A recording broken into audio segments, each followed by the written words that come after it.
Welcome to the Peak of Fiction podcast, a podcast where we dive deep into the very best movies, TV, anime, comics, and more to find the ultimate peak of fiction. Our hosts are the hothead hotshot, Super O. Yo, what's good? What's good? Not a hot shot, I just say what I just says, calls it like I sees it. Okay, hopefully he doesn't do that too much. Anyways, he's the biggest thing in film reviews, Pedro. For sure. What's up? I got 61 likes on one of my reviews. I'm getting up there, guys. I'm up there on my. He's going places. I'm going places. And their fantastic leader, Bates of Dust, myself. Leader's a bit of a stretch, but go off. Leader? I like it. More of like a hangout pal. Hangout pal. Okay. I'm only the editor and producer and person. Anyways, on this. The title just says Bates of Dust, director, writer, executive producer. It's like a Neil Breen film where you like every single credit. It's just myself over and over again. On this bonus episode, we're going to dive into the hottest movie of the week, Fantastic Four: First Steps, to see where it ranks ultimately in the peak of fiction. Fantastic Four: First Steps, of course, is directed by Matt Shakman, produced by Kevin Feige, and stars Pedro Pascal, Joseph Quinn, Ebon Moss-Bachrach, Vanessa Kirby, Ralph Ineson, and Julia Garner. So I'll turn to you, Super. Give us one of your trademark swift summaries. This is the first. So trademark. No, you do this all the time. Like, yeah, he's really shy, but he does this all the time. We have 36 episodes lined up of that. But yeah, so Fantastic Four Steps. This is a movie that takes place in a 1960s universe, but with futuristic tech. And in this world, the single heroes that are protecting it are the Fantastic Four. You know them, you love them. Marvel's first family. And the Fantastic Four, in this world, they look at the Fantastic Four like the Metropolis people look at Superman. You know what I mean? Like they're heroes. And no matter what happens, the Fantastic Four is seemingly always there to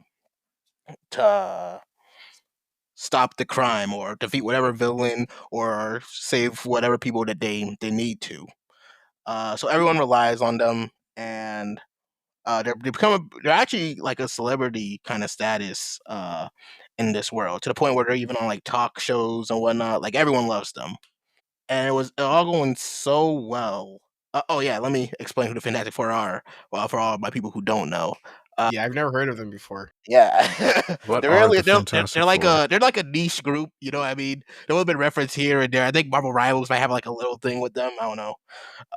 But there's the leader, the smartest man in the world, Mr. Fantastic himself, Reed Richards. There is the Invisible Woman, Sue Storm, who can turn things invisible and has barriers. There's also her brother, Johnny Storm, the Human Torch. And of course, last but not least, there is my boy, Ben Grimm, the Thing. You know what I mean? And of course, they also have a robot in the movie, Kirby, I believe. Kirby. Yeah. Also, you do not describe what the Thing is. Oh, yes, I did not describe what the Thing is. Wow. Man, just like one of my trademark. This is my trademark. Yeah. Yes, but the thing is a rock man. He after a freak space accident that transformed all of their DNAs, they've all received these abilities. And the thing, his ability is that his skin became rock, but he became super strong. But he was dealt a pretty bad hand. But he doesn't let it get to him. He keeps on moving for his family, for his team. You know what I mean? So after the movie kind of establishes who the Fantastic Four are, they eventually get met with a herald from above, a messenger, I should say. And that messenger is the Silver Surfer, Shalabal. Shalabal, right? Yeah. Shalabal. And she has only one message. Your world is cooked. Galactus is coming, and he's hungry. And I ain't gonna lie, your Your Earth's looking like a bag of chips right now. So upon hearing this message, everyone freaks out. You know what I mean? So in order to like prevent this, the Fantastic Four, decides to go and meet Galactus. Either maybe they could negotiate with him, maybe they could stop him, because the Fantastic Four is the heroes that this world has always known, and they are like, and if anyone that could stop them, it'd be the Fantastic Four. So skipping a bit ahead a bit, the Fantastic Four goes through space, go into their spaceship, wishing everyone, hey, we got this, guys. On me, we ain't letting anything happen. So Yeah, they go, easy peasy, quick 20-minute adventure. yeah, quick 20-minute adventure to and from. We'll be out of there, right? Oh, I forgot to mention, Sue Storm is pregnant. That'll be relevant. So they go into space and they go all the way to Galactus, and they meet up with him. Oh, but before they do, they go to a planet that he was targeting, and once they got there, they're like, "Oh, this planet don't look that bad," and immediately Galactus's ship completely eviscerates the planet. It leaves nothing. It's just crumbs and boulders and rocks everywhere. And it's even worse when they realize that planet that Galactus' ship went through is like bigger than Earth. So if he was able to do that to them, imagine what he's gonna do to us. So they go to the ship, I believe, off the top of my memory, and they go meet with Galactus. And Galactus is a force that they have never like they came into this place like fully prepared to take him down, or at least to negotiate with him, but like when they actually meet Galactus face to face, you could tell there's this isn't like anything we've done before. This isn't the Red Ghost. This isn't Mole Man. This ain't even trying to think about another low tier. The Mad Thinker. Mad Thinker, right? This is an actual like threat. And so they're like, hey, bruh, anything we could do to like any way we could like not have you destroy our planet? And Doc is like, oh yeah, bet. There's one thing. You know that kid you got? Yeah, I'm gonna need you to hand that over. And of course, this is the child between Reed and Sue Storm. And they're like, look, we'll give you anything else, but we can't give you, our kid. I mean, and, they're W parents, eh? Now, granted, the world is at stake, but like, I feel you. I feel him, Uh-huh. But Doc is like, nah, he's all I want, bro. Because I think Yes. Franklin has the power cosmic, he says. Yeah. Because Franklin And- Richards, for all our non-comic book readers out there, is the son of Reed and Sue. He is a force. a His casual reality warfare. Yes. He's too OP for anything. And Gaka's like, man, I likes that and I wants that. He's trying to pass it off. I think he's just trying to pass off his job too. Like, Yes, it's like, yes. yeah, he doesn't want to do his job, and he's like, all right, cool, I can pass this off onto this baby. Yeah, pretty much. He's like, I hungered for too long. I've been devouring for too long. Please just give this to him. And they're like, no, we're not doing that. So of course this makes Galactus angry, and they kind of, I wouldn't say a skirmish, they're more so running away from him. But one thing leads to another. They're able to escape Galactus for now, and go back to their planet. And along the way, Sue's kid gets born in space, and they come back, and Earth's all like, "Hey, good job on taking out Galactus, guys. Y'all really did it. We knew the Fantastic Four were just that, fantastic." And then, but wait, the Fantastic Four is just like, yeah, about Galactus. I mean, we'll think of a way to we'll think of a way to get rid of him. And they're like, wait, what you mean you think of a way? You are getting rid of him right now. Isn't that the whole reason? Nah. Yeah, actually, I think Reed gives the worst press conference of all time. yes, it's bad. They asked Reed, well, why couldn't you get rid of him? Or no, Reed was like, Galactus asked for a price that was too high for us to pay. And when the report's like, well, what was the price? What was the? It couldn't have been that high. And then he's like, he asked for our son, and we said no. Respectfully, no. And then everyone crashed out. Proceeds like y'all ever seen Squid Game season 3? That's the time of day we're on. But yeah, nah, it was bad. It was bad. So the heroes that were once heralded across the world were now being like scorned. Their public perception has like flipped like 180 degrees, and everyone dislikes the Fantastic Four, and they're also like, "Yo, give up the baby. This is a billion lives over one. You could always make another kid." I believe they said that. Am I tripping? I might be. I think you made it up, but continue. No. Continue. No. This was part of the script. Keep rolling. Everything I say is accurate. It's real to you. It's real to you. That's what's important.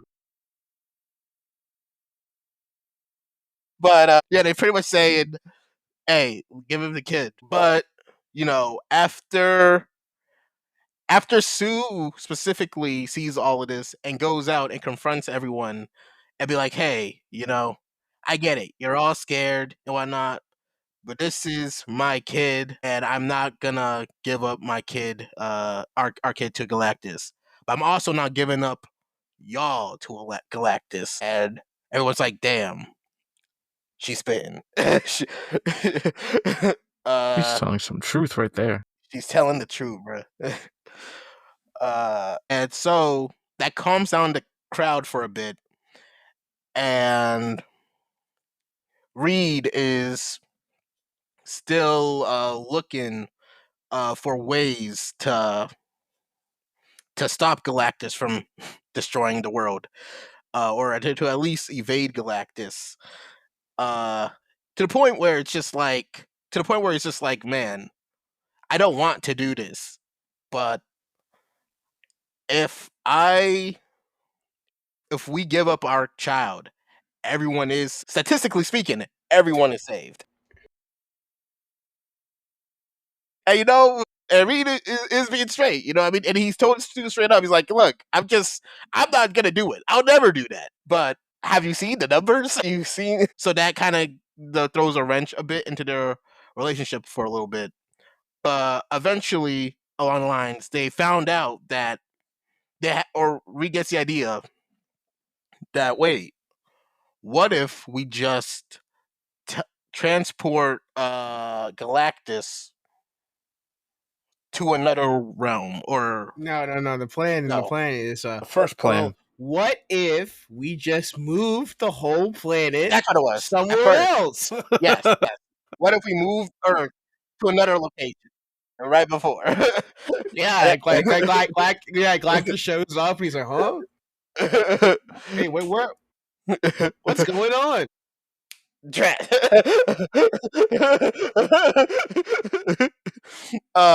But yes, their original plan was to teleport the Earth away, and that was, and for this plan to work, everyone on Earth had to be united.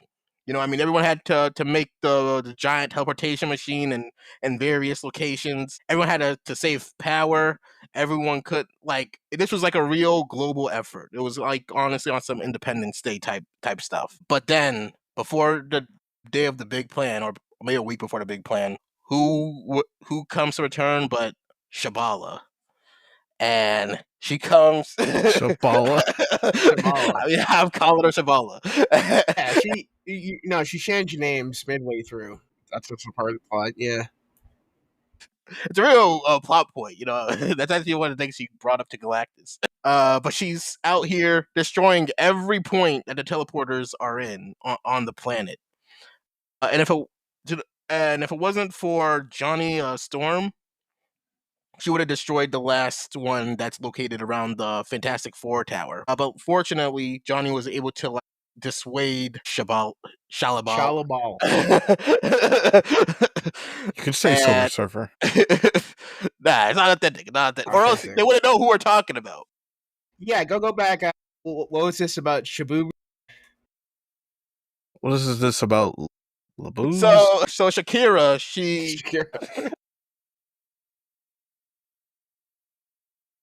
was dissuaded by Johnny Storm after a really good scene of Johnny Storm revealing that he learned her language and, you know, he knows how to communicate with her and that she didn't used to be like that. And he knows that Galactus turned her into this to save her planet. And after she leaves, there's only one transporter on the world. So now we're kind of back to like square one of, okay, how do we stop Galactus? But so that's when they realize we might not be able to teleport the Earth, but we could teleport Galactus. And so the plan is simple. They'll use after some protests with the family, of course. They'll use the old young Franklin Richards as bait.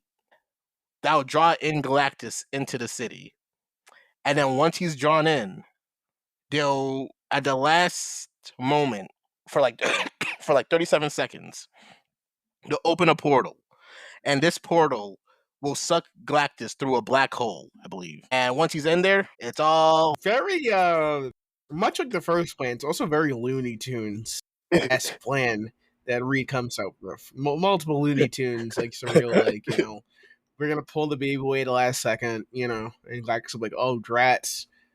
yes. Spoiled. Hey, when you're dealing with Galactus, you need to think outside the box here because Galactus's power was too immense. So yeah, so they're gonna lead him in through a portal using Franklin Richards as bait. So the big day comes, and Galactus is here. He steps down. He's going through the city, and he sees Franklin Richards in the middle of the teleporter, and he's on his way to him. And as he's approaching, Johnny Storm comes up and blinds him in both of his eyes. And then through a quick exchange, they were to exchange Franklin Richards with a decoy. So that and then once the decoy was placed, Galactus open his eyes and proceeds. He proceeds towards the decoy. Everything's going well. Until he realizes something. After being one step away, he realizes y'all must not know who I am for real. I mean, they might as well have put like a big box with like a stick under it. Yeah. and almost think about it almost worked. It really almost worked. He almost fell for that style trap. I think it was too obvious.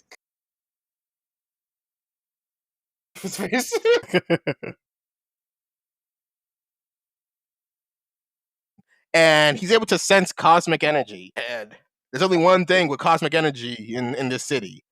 And that's the Franklin Richards that was just transported to the Fantastic Four Tower. And then that proceeds to have Galactus go towards him and the Fantastic Four trying to stop him. And it leads to this big battle between, I say big battle, but it's more so like the Fantastic Four try to do everything they can to like stall or take down Galactus, but Galactus is chewing through all this. He's too big, he's too immense, he's too powerful. This is truly a threat that we haven't seen before. And he eventually grabs a hold of the baby, but through some motherly love, Invisible Woman was able to use all of her power, everything in her, to just keep pinning Galactus down, kind of like slamming him with massive barrier waves. And as she's slamming him, Greed is working his way towards to get his son back. So Galactus is kind of getting a bit overwhelmed here. It's looking like, if you're a DBZ fan, it's looking like that time when Tien held down Cell, which, side note, Tien better than Krillin. But we're not going to... Incorrect. We're not going to into that now. It's good to have copes, but who's part of Super Saiyan Blue? Interesting. Okay. I don't remember that. So I don't remember Tien. Whatever. Anyway, but yes, after Invisible Woman, it's a real collective effort from everyone. But Invisible Woman really out here putting up LeBron numbers with what she's doing. I mean, she basically in her last effort, grabs Galactus with her powers, yes, and just physically pushes him into the portal, and she like multiple blocks. She's like pushing the celestial into the portal. It was beautiful. It was beautiful to watch, and she pushes him through, and it's over. The battle is saved until nope, Galactus just comes out the portal.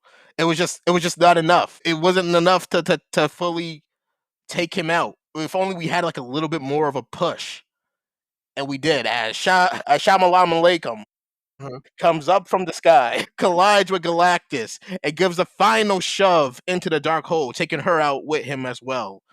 And the world is saved, and everyone is safe. The kid, the four, and the people of Earth. And so, after Galactus's defeat, everybody, everyone thanks the Fantastic Four, and they show everyone why they are the heroes that we rely on, or at least that this Earth relies on. And of course, the movie ends. He points at the camera and says, "Man, ain't this fantastic?" He doesn't. I like to think he does. He might as well. Yeah. It actually did happen. That is the Fantastic Four, and of course, there is an after credit scene. Should I also explain that too? I got this one. Okay.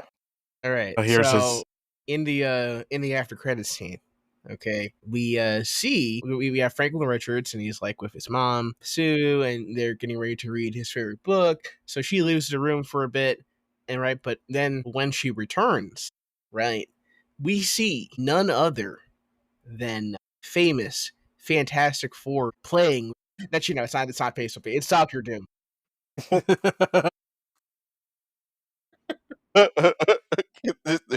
minute. It's it's actually, it was Asbestos Man.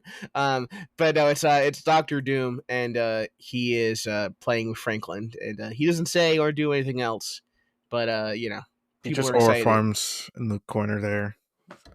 Yes, sir. We got Doctor Doom, and everyone clapped. Was the Fantastic Four. Yeah, wow, what an amazing Swift summary. That was only 15 minutes. Trademark. This is why you're the best. Hey, I try to keep it short. I try to keep off the cuff. All right. So I guess what's roundtable initial reactions? What did everyone think about it? Genuinely, I was surprised, but also appreciative of what that movie is. I went into the movie with low expectations because they've already tried doing these movies too many times, and with this new interpretation, it far exceeded what I thought it was, but also it felt generic, just like a lot of the other Marvel movies. But it wasn't like other Marvel movies where I feel dread just by the time the movie ends or while it's during. It felt like a big step from first step, pun intended, big step from Thunderbolts. I feel like it's a little bit better than what Thunderbolts was, and a little bit better than many of the other previous films after Endgame.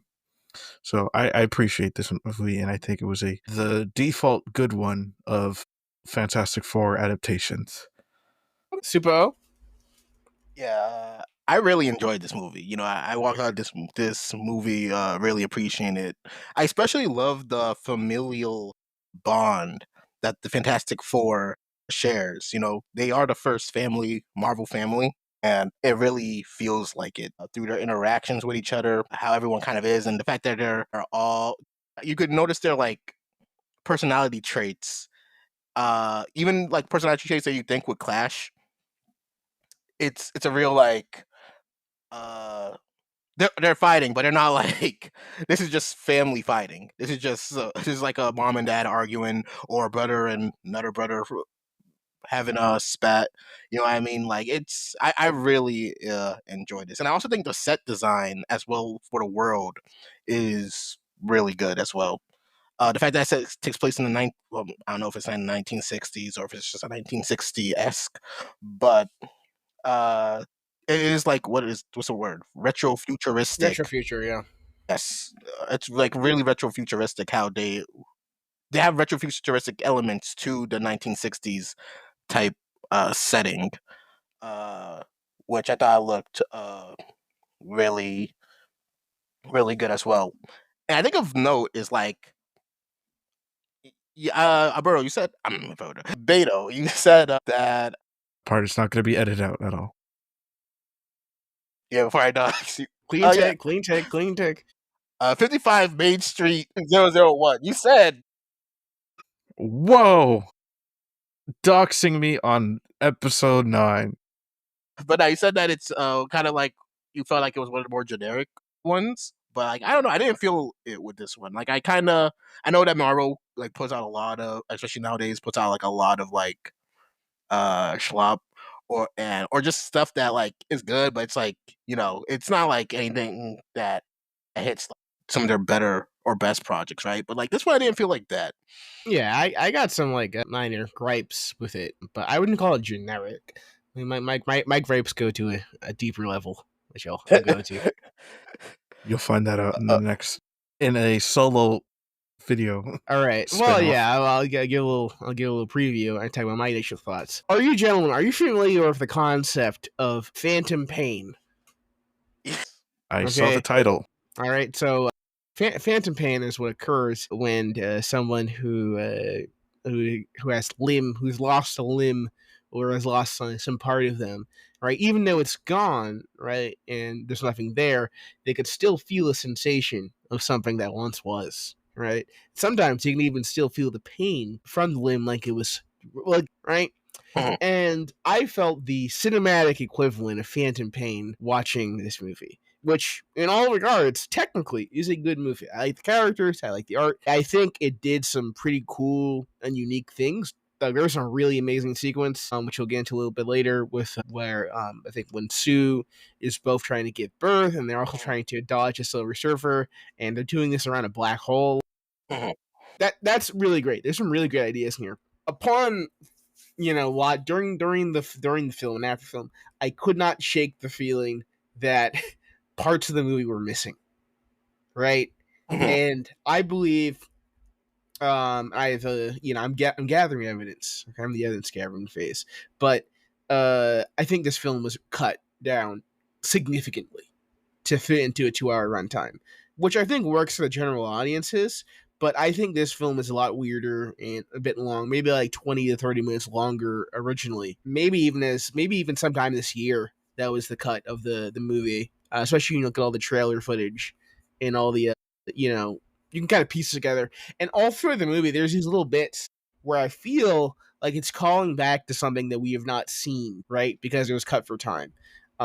We didn't mention it before, but like Mole Man, right, is in the film for a little bit, and he has a good scene, but he has a scene where he's very antagonistic with Reed Richards, and it feels like that's playing off of a scene that would have been in the original film, because they establish in a montage that Sue was able to broker a deal with Subterranea and Mole Man, and it feels like that was something that was in the. There was a moment earlier in the film that's just not there, right? There's bits where Ben side plot with him sailing down with a nice Jewish girl feels like that's been chopped up, right? Yeah.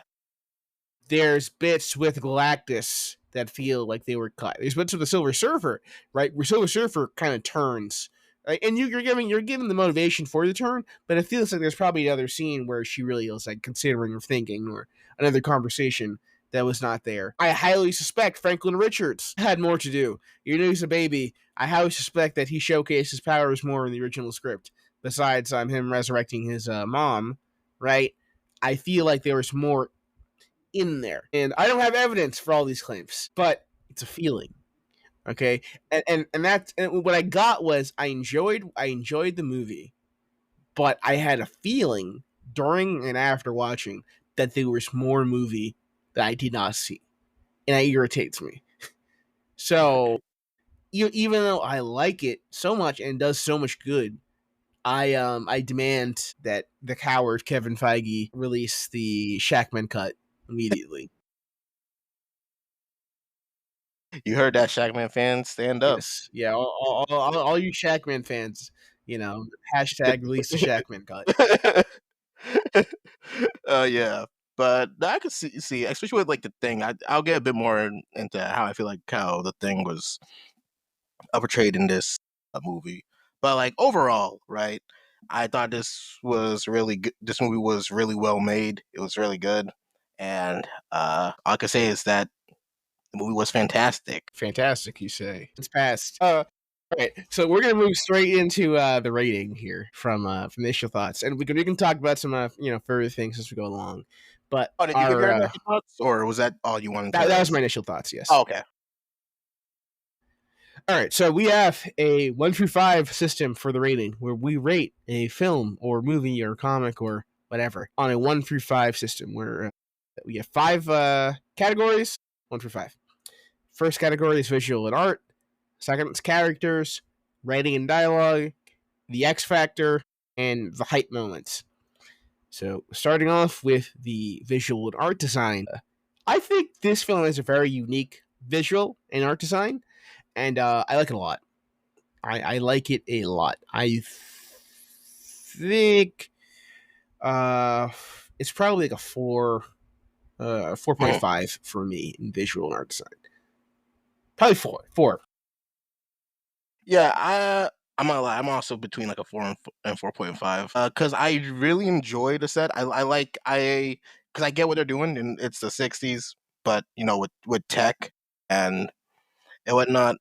And I do think it looks really well for the movie. And it's not even just that, actually. It's also when they're also in space, that set or CGI scene looks really, really well done. With the if I recall correctly, it was like an orange space area that they were driving through, along with Galactus's when they were inside Galactus's ship.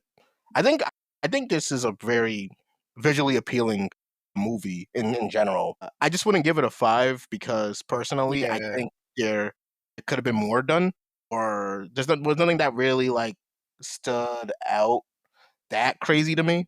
But for what it is, I think I'll give it a 4.5. Yeah, I think the retro futurist aesthetic was very well. All the set design, all the costuming is really good. My main thing that's bringing me down to a 4 is I'm gonna keep it a stack. The CG is dodgy in a couple places. Really? Especially near the end. There's some like really weird baby CG. Even though the actress did claim there was a real baby in there. I'm sure, but like, especially during his last scenes when they're running around the city and whatever, there's like some real rough cartoon babies flying around. Mhm. Which it is what it is. I'm not gonna like get too mad about it, but like, yeah, there's a few instances of some dodgy effects, and it's solid, but I don't know if it pushes the envelope so much that I'd give it a 5. Yep, that's fair. What about you, Beto? I'm gonna give it just a simple 4. Aesthetics can go far and wide, but if that's all you can make of it, not gonna go well. But visually, it's stunning. The CGI towards the third act was a little bit rushed. I think there was like some scenes where it just looked like one actor in a green screen in someone's backyard, and some of the visual effects towards the end felt like it was the reshoots and whatnot. But it overall, it did look aesthetically pleasing during some of the Galactus scenes when he's like stomping down through New York. It looked really great because it looked like it was like a miniature set, and he was just walking down that road. And for all that, I think it was a solid 4. Yeah, I think they actually did have some practical costume effects for Galactus and the Thing, which worked out pretty well. There is a couple of scenes where he's like obviously green screened on to the scene, but other than that, it's pretty good. So all right, yeah, that's 4. All right, moving on to the characters. I think this is the strongest point in the movie. I think it's a 5 for me. The main 4, fantastic. The from Johnny to Sue to Reed to Ben, they all have great characterization. They feel like a family. They all are doing their own thing, and have their own personalities, but they work together pretty well. I really like Pedro Pascal as Reed and Vanessa Kirby as Sue are big standouts. And I think he plays a very good Reed, who's he's trying his best. He's trying his best, but he is plagued by the way his mind works, where he wants to be the objective like Family Guy, but he just has to be like, well, I'm running the numbers, in my head. Right. But all that stuff's great. So I was also kind of stuck on this one, but it's not a. I think the characters in this are really good. I think especially the bond between the Fantastic Four as a family, like you said, it's really they're really well knit. But Was that the sound that needed to be done like 5 minutes ago? Yeah, well, it comes late, but it does arrive. Eso es que ella dice. But my only thing, I couldn't give it a full 5 though in the characters, even though this is a character driven story. I think the reason why I'm knocking off points is I think we could have done more with Thing.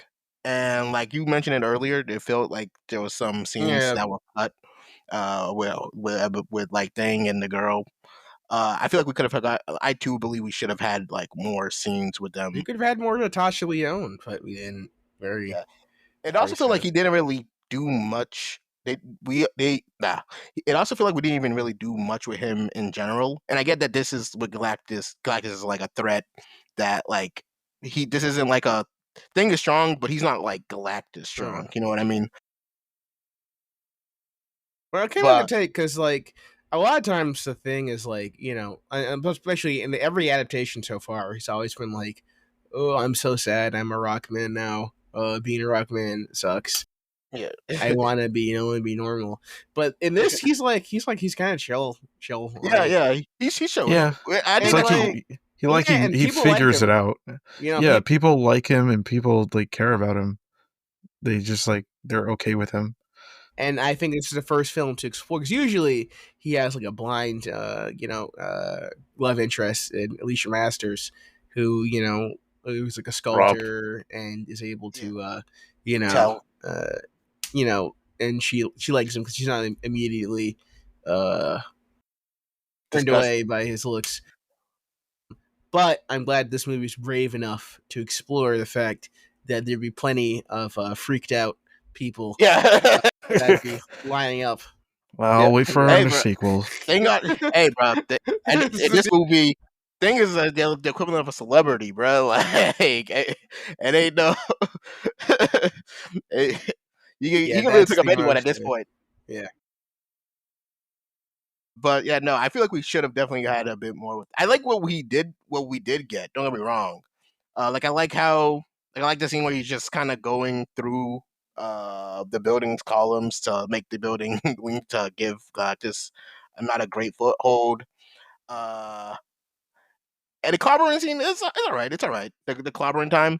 I do wish he said that he embraced that catchphrase a bit more, but like at that point where he did say it, it was just like, you're just kind of saying this to kind of, fill the quota. It's better than the last time. Because remember the last time we had a Fantastic Four movie, clobbering time was a catchphrase that what he did. Ben's abusive brother would say as he beat him. It's clobbering time. That is still the most insane decision I think anyone has ever made. For like a superhero film. Like what are we? Huh? It's wild. It's wild. But yeah, overall, I would say this characters is. Damn, I'm actually kind of stuck between a 4 and 4.5. But I'd say like it's a 4. I give it a 4.5. Okay. Yeah, so like, man, they should make like a cyborg movie where where booyah is what cyborgs. the person in the neighborhood that robs him yells booyah. We need more of this, actually, I think. And he says in the third act when he's finally defeating the bad guy, booyah. shoots him right there. That's fantastic. Yeah, Katie. Kawabunga is actually the last thing that the the last thing that like Mikey's best friend said before he was like, died from like a gunshot wound on the street. Just tie catchphrases to like serious trauma for characters. What about you, Beto? Yeah. What's your Of characters, there were a lot of them. And I would say each character was very unique in their own ways. So I'd give it a 5. They were fantastic, pun intended, and they definitely shined the brightest when it comes to serious life-threatening situations. Pedro Pascal, as always, a fantastic actor, doing a really great attempt of being Reed Richards, and Vanessa Kirby, Sue Storm. I, I I was very shocked in the line when she was like at the last minute, like telling I think it was Johnny, like, kill her. Yeah, kill her. Kill her. That shook me. Not a lot of movies are brave. Yeah. Walk him down, Sue Storm, bro. She's trying to take her nephew. Kill her. There's not a lot of PG-13 movies that are taking that step forward of just shock of, oh, this is serious. Yeah, it's a real like. Yeah, it's like that one meme where it's just like, man, what should we do? And on one side, it's Reed Richards being like, okay, yeah, well, we should really try to like negotiate and like try we go, and then on the other side, it's Sue Storm. She's like, and all that's played is Armed and Dangerous. Kill it. Yeah, it's just the King Von meme.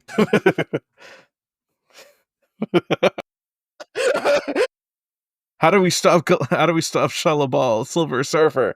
Kill him. So that was like the strongest point. Like, she was truly like, there was truly a remarkable scene there. The Thing, it was amazing. His fit was crazy. Just being there, is really he was a really great character. I love him. Johnny, he's not just a dumb playboy guy. Yeah. He's actually is a playboy, but also smart in his own way. He's not as smart as Reed or as his sister or as Ben Grimm, but they're all smart in their own unique way. And whenever both Ben and Johnny are in the same room, they're sharing the same brain cell. So it's like, it's already just like you've already seen this family before, and it's a really great ensemble of characters there. So I think it was a good 5. All right. And just a little just on Johnny a bit. I really like what they did with Johnny in this film as well. Like, because in all the other renditions, or at least live action wise, right? He's always like depicted as like he's depicted as a dum dum. Yeah, he's a Yeah. himbo. Yeah. Some hot shot. But like here, he's actually like, well, no, he was also on the ship. He was like an astronaut, right? Yeah, that's how they don't just got put people there. They don't just put people there. So like, he's smart to a certain degree, and I think him walking in to find out Shabala's language, that's fantastic. That was actually like perfect. I love this Johnny, bro. Yeah, I think that the Silver Surfer Shannon, it was pretty good too. Yes. Yeah. Oh, yeah. The Silver Surfer. She did a really good job. I know the actress from Ozarks. I think she played she played really she played the Silver Surfer really well. Yeah, and the effect was good too, I would say. Yeah. All right, moving on to writing and dialogue. I think the writing suffers the most from my ongoing suspicion of the cuts. Where I think the writing's good. Like, on paper, I think the film's written pretty well, and the dialogue's actually pretty good and snappy. But this is where we ran the issue where there's clearly dialogue written, referencing or built off scenes that simply do not exist in the movie that was presented. So I think what we got, really good. really good, but it's missing some bones that should be there. So for me, it's a 3.5. Damn. I gave it okay. Well, for me, I think the writing was for me personally. I thought the writing was the strongest point of the film. I gave it a 5. Uh, I thought just the plot points tied together really well, and especially like the dialogue that was said to each other, like who like when they came back and Reed gave that press conference, and he could have lied. He could have been like, "Hey, hey, we didn't get him due to some unforeseen circumstances, but don't trust me, we're almost there. We're almost there." But no, he was straight Yeah, up. He's like, "Yo, we'll get him. We'll get him next time. yeah." He was just like, "Yeah, no, he wanted our son. We won't give it to him." And that uh kind of showing his earnestness a bit. And I don't know, I like the dialogue pieces between like everyone in this film. It's also kind of rife with that 1960s type talking here and there, that see, I don't know if it's like that bad, but that old timey talk, especially when it comes to like the talk show. Talk shows and interviewers, and yeah. But yeah, you could see how much you get the vibe of like everyone's like relationship within the four, and then even outside of the four, there's Galactus, uh, and just Galactus's voice acting, is really good as well, uh, and him just being like, yo, I'm just hunger. I just keep hungering, bro. It's not a malicious thing. I can't put down the fork. I do like the I do like the line from the Silver Surfer, right, where the opening line is like, "I herald his beginning, I herald your end, I herald Galactus." That was pretty good. Delivered very well. I like whatever accent that was getting put on for Silver Surfer too. I do. Yeah. And also, like Silver Surfer was having a lot of good lines throughout this film. Like the one she told about to Johnny, where she's like, "Die with your own." Like that's tough, bro. But yeah, no, I messed with it. I messed with the dialogue heavy in this and the writing choices as well. Yeah, writing dialogue, I would probably give it like a 4 on this one. It's simplistic and not. I don't know how to say this. It's just like most of it is pretty great. There's some great lines made by for Reed where he shows a great father some look. But some of the stuff feels uh not too generic, but too just I don't know, just like throwaway lines here and there. Um, it's not the best, but it's still good. I don't know how to put it, but I think it was just a solid 4. It's not like an overall great script. Yeah. Maybe it originally was. That's the dream, Pedro. True. Once I get to the bottom, Once we find the original script, once I clean up these streets, we'll know. Yeah, I had no complaints with. All right, moving on to the X Factor, which is what is unique about this film. For me, it's gonna be a 3, and that's because ultimately, at the end of the day, this is still a Marvel movie. Mm-hmm. So it's a Marvel movie with some nice aesthetics, right? And I think the family focus and maybe the lack of quips, or not the lack of quips, but the reduction in quips is like, kind of makes it separate from the pack, but it is still a Marvel movie, fundamentally at its core. So I can't unless there's a clean break from the formula, I can't put the X Factor like that high. Okay.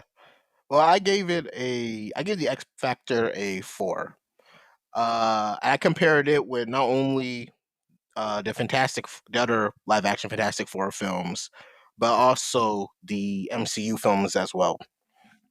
I think in regards to like the other Fantastic Four films, this is clearly the best, and I like the first one. I like the first 2005 6ish one. Uh, but yeah, this one I think it nails the characters a lot. That makes you really like care about them, and you really get to see like everyone's. It makes you invested in their bond, and it makes you invested in their family. Uh, and and also when compared it to like Marvel films, for instance, I think this does like step out of the pack a bit more in its uniqueness factor. Because I think what a cool thing about this one to me that I think it does really well and that I don't see from the other Marvel films is like this one is very like character driven rather than action driven. Because like the real action in this film is like the big fight at the end with Galactus and maybe like the Shabala when Shabala was chasing down the ship. I'm afraid you legitimately think the name is Shabala now. Oh, You know, I realize that you stopped doing a bit at some point, and it's just in your head as Shabala. it sounds better. It sounds better. Okay. Movie synergy now. Her name is Shabala now. I like just the interactions with like everyone. I think works really well in this film. I mentioned it when I was talking about writing, but I think that's what this film kind of does the best. And people were saying like Thunderbolts was like a really good character defining, not character defining, character driven movie. Which it is, but it's not like I don't know. Like Thunderbolts still have to be like but we need to like have some action scenes because we can't like let everybody's attention go. Like this one has kept my attention even though it wasn't like explosions every 15 seconds or uh a D street tier comes up from below to fight the Fantastic Four for a bit. So yeah, I'm not saying it's like. I mean, I have to really rank it against where I would put it the other Marvel movies, but like for what it is right now, it's very unique to me. I don't think it's like the most uniqueness. That's why it's not like a perfect like 5, and I don't think it's character driven. So definitely the most character driven in my just from memory. But it's not. But it's not a 5 because it just isn't. I don't know. That factor of it isn't like a peak to me, but it is like very notable. It's very notable, and I really enjoyed the movie for that aspect of it. Okay. Yeah, for me, I think X Factor. It's unique, but it's just it didn't. There wasn't too much of a wow factor to me as all.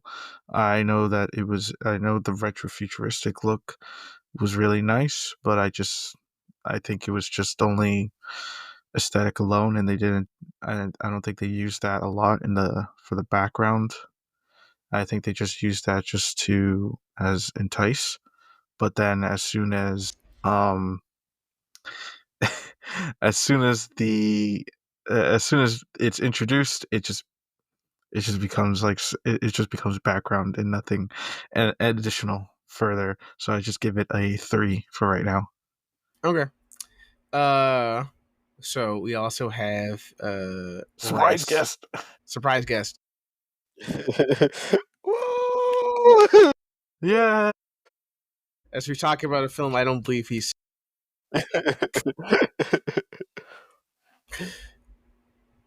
to you're muted. I may make my temporary departure, but I shall return. Just like Thanos at the end of your favorite movies, kids. All right. I'll be back. Hello and goodbye, Gray. Wonderful. See y'all soon. All right. So I also want to highlight one little extra bit on the X Factor, and that is the soundtrack. I would say that is pretty good. A lot of Marvel movie soundtracks are blend together so much. But I think Yes. Michael Giacchino, Michael Giacchino? one of those, uh, did a good job with the Fantastic Four theme, and just a little bit. I'm gonna play a little section. Like the nice build up and pop every time, like, at different moments. It really, yes, that is the Fantastic Four. They're here, and it separates it, I would say, also from a little above the pack. Yeah.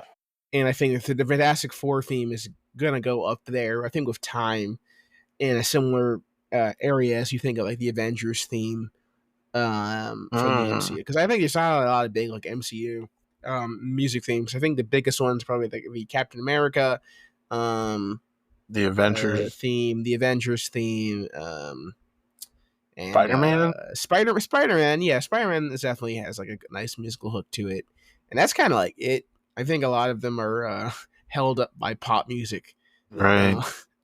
going in the meantime. But this actually has like a pretty notable theme that can be used. Honestly, I still think it sounds generic to me, but I think in time, if there's a hype moment in Avengers Doomsday where the Fantastic Four show up and that starts playing, I think that's when I would appreciate it a lot more. And that's why you Probably. hop on the hype train. They're probably gonna have speaking of themes, I doubt they'll use any of the Fox X-Men themes for the X-Men when they show up. Even though I think there's some good ones. I like the first class theme. I think is pretty good. I think they'll just go straight to the 90s, like for like maximum nostalgia points. Yeah. I think they already have like a jingle for that as well. When they didn't it like play when in Miss Marvel when Yes, they did. Baffling, but you're things that will never be brought up again. No, what's his name? Khan or Kang? No, Miss Marvel's friend or whatever. Buddy? Yeah, it's gonna show up any minute now. Any minute now. Right. They're gonna form a super team with like Hercules and like Binary, and Gaia from Secret Invasion, and all those folks are gonna form like a really awesome roster of oh yeah, you cannot forget Clea, Charlize Theron's Clea. They're forming a super team that's gonna save the day in Doomsday. Oh my gosh, I just forgot about that until now. My goodness. Any minute now, they're all gonna come back. Any second. It's gonna blow you away. The trailer's coming in right now. Now, yeah. Watch it. It's available. All right. So last but not least, the hype moments in Aura on display. That's a 3, unfortunately. There's a couple of moments, but it's not like I don't think the film's going for like big hype. I mean, Galactus is hype, and I think Silver Surfer is my moments. The biggest moment that they have and the best sequence they have is the as I mentioned before, the space sequence when they're going around the black hole. That is probably a good use of the Fantastic Four.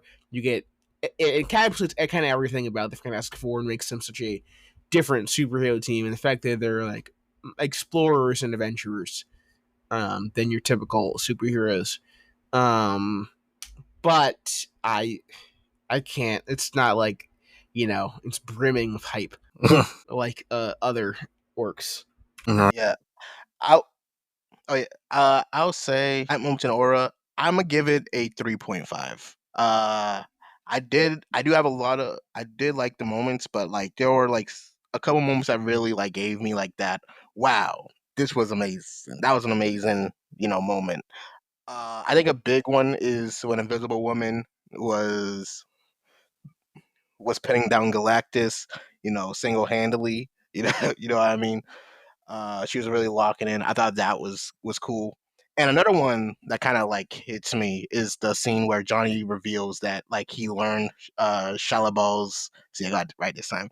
Shalabal's language, uh, and he was actually like talking to her and able to be like, "Hey, I not only know your language, I know your history, and, and also remember all those other planets you went to? Yeah, these are their screams too."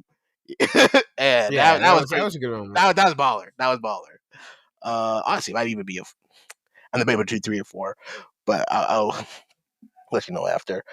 Uh, that along with uh, also the initial like fight with Galactus, I enjoyed. Just in general, I thought it was pretty well done, especially like the when they, uh, especially when they met Galactus at first, and Galactus like, hey, yeah, you gotta have to handle. Yeah, and those eyes glow. Yeah, that was great. That was great. It's but like you said, it's not really an aura farming type movie. Not all movies can be. Not all movies should be. Yeah, but Yeah. you know, I just like to bring out like the moments that I really liked, and after really thinking about all the moments I really liked in the film that I thought really stand out, I said 3.5, but I might be like leaning towards a 4, low key. You know what? Screw it. A 4? It's a 4. Name all 4 scenes. All right. Beto. I'd give it a 2. Damn, Woo! Yeah, I said it. Wow. He's I- grumpy today. dude, is that you? Yeah, Bait, just put a photo of Dooms of Doctor Doom Honestly, whenever I speak Yeah. from here on out. I'm just gonna say 2 because it is, as said, it wasn't a movie made to be a hype moments and aura kind of thing. I already got that from Superman, but I didn't expect it here because I think it was it felt like a more space explorer kind of thing. There were some cool scenes, obviously. I think the only 2 scenes that I think were pretty hyped for me was during the Galactus scenes, some of them I guess, and the space travel when they're trying to like drift through the black hole. I think that was a pretty cool moment there. But other than that, I think it was just narrative and story that was going on right now. Nothing to be like, oh man, I'm gonna clap my hands like a seal in the theater room. That post credit, I was gonna talk about the post credits. That post credits was goofy, and I get it. I get it. I think the setup is cool. But like, it's the most. We gotta like throw something in there for the people. For the people demand their slop. Yeah. And Congratulations for and seeing this movie. it's just I think the goofiest part about that was the fact that one, you don't see anybody behind the mask. You don't see any actor, even though we know it's Robert Downey Jr. We don't see anybody at all on screen, and it's a guy in the green hood that's also, for whatever reason, holding the mask to the camera so you can see, so you can see the mask. And I mean, it got the people going. The people very happy in our theater, so I don't want to take that away from anybody. But that was a. I messed with it. I messed with it personally. It was the way it was shot. I got it. It's just I don't think it was shot terribly well. That's fair. It just needed it just needed that one shot of the mask and just the eye, and like probably Robert Downey Jr.'s just eyes just like looking insane. I don't know. That's pretty I mean, not personal. Robert Downey Jr. Just It's get like- a guy to Yeah. just wear the costume. I just like how like he was just aura farming a bit in Sue's living room, bro. He's just like, yeah, nah, I'm having fun of your kid, bro. What you gonna do? This is my. You ain't gonna do none. Oh, also the fact that like we didn't bring it up, but like there was like a scene where like Sue's having like this press conference with like the world nations, talk about some. I think it was like about some peace treaties, and they're panning over like the nations. And one of the nations they pan over is Latveria, and it's empty. And as people, in case people don't know, for the for you non-comic book readers like yours truly, Latveria is the place that Doctor Doom rules. Really? Wait, Yes. wait. This is the first time I'm hearing this. Please elaborate. Yes. You see, yeah. So it kind of makes me think. So the fact that he's like gone, kind of makes me think that like maybe this is like maybe Doctor Doom already knows the Fantastic Four in this world, and they already have like beef. And the reason why he didn't come is because Sue Storm was given was given the talk, and he's just like, yeah, nah, you can miss me with that. Well, usually the beef originates from what from the college years.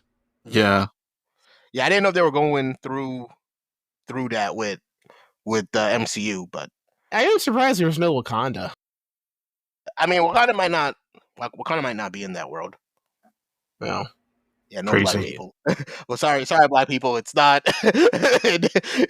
What if it just wasn't discovered? No, I don't know. Why am I making excuses? But okay, all right. Tally up your scores. For me, my final score is a 3.7. 3.7. You say, damn. I can already feel it. Cold world, Cold and mine. My score is a 3.6. Damn, all these low ass scores. See, it's up to you to save Fantastic Four. It really is. I was like, golly. I didn't know I was with Doomsday and no more over here. Anyway, it is a 4.3 for me. I don't think. Oh, congratulations. Right. By law of averages, the official Peak of Fiction score for the Fantastic Four is a 3.9. Amazing. That's almost a 4. That's a 4. Wow. It's not a bad score. It's just not peak. That's okay. Hey, I'll say this, right? Personally, the movie for me is like a 4 out of 5, maybe like 4.5. It's like around there, right? So I get it. By law of averages, it is on the same level as All-Star Superman. Well, there you go. That doesn't make me feel any better. Well, hey, that's a burden that we'll have to carry for the rest of this podcast. Is that low All-Star Superman score? But what can you do? That's crazy. That's crazy. All right. All right. Thank you, everybody, for stopping by for this quick bonus episode for Fantastic Four First Steps. We will play everyone out, but thanks for stopping by, and leave a like and subscribe and all that jazz. Yeah, we'll keep you posted on more stuff that we plan to do in the future.